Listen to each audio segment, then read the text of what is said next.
Hi, I'm Mark Brace from Osprey's Flight Solutions, bringing you this week's update. As more countries ease COVID-19 restrictions or set out plans to do so, increase in numbers are resuming passenger flights, and we've seen a continued trend of the setting out and implementation of comprehensive biosecurity, safety, and passenger health screening measures, which are almost universally been seen as an essential precursor to the resumption of passenger flights. While most are well formulated in advance, governments will seek to avoid what happened in India earlier this week, where there was what appears to have been a less than smooth resumption of domestic flights announced with relatively little notice. Concerns remain over countries in some parts of the world, including South America and Africa, where they've yet to reach their first COVID-19 case peaks, but are still making plans for the resumption of flights, possibly with insufficient measures in place to prevent further spread.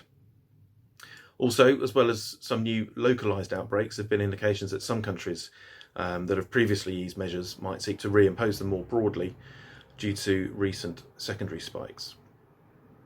From a conflict zone perspective, we're monitoring the situation in Libya closely, where the last week has seen a number of Turkish-backed GNA airstrikes destroying multiple LNA surface-to-air missile systems provided by the United Arab Emirates. Then in recent days, the reported deployment of Russian fighter jets to LNA bases, allegedly to support Russian private military contractors.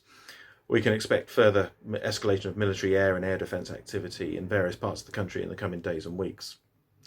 In Iraq, we've issued alerts in the past few days on two recent surface-to-air fire incidents targeting military aircraft. One took place over a month ago, but details only recently emerged, and it involved an SA-7 Manpads being fired by an Iraqi Shia militant group at a US military helicopter south of Baghdad. The attack appears to have been unsuccessful, but it's extremely concerning given its proximity to Baghdad itself and several air traffic routes used by civilian operators. And it also illustrates the tensions between Iranian-backed militias and the US-led military coalition, as mentioned by Matt in last week's update.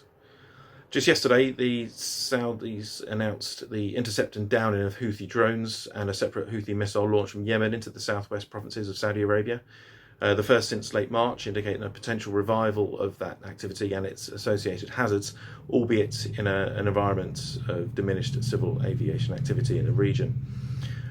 And in Somalia, finally, on Monday, there was another incident of surface-to-air fire targeting a civilian cargo aircraft.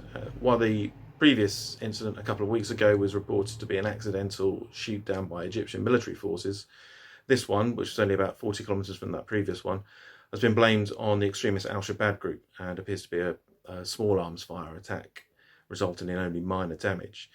The aircraft landed safely, but it does illustrate the extreme operating environment in the country. That's it until next week. Please register for LinkedIn updates and Osprey Open, and I hope you stay safe and healthy.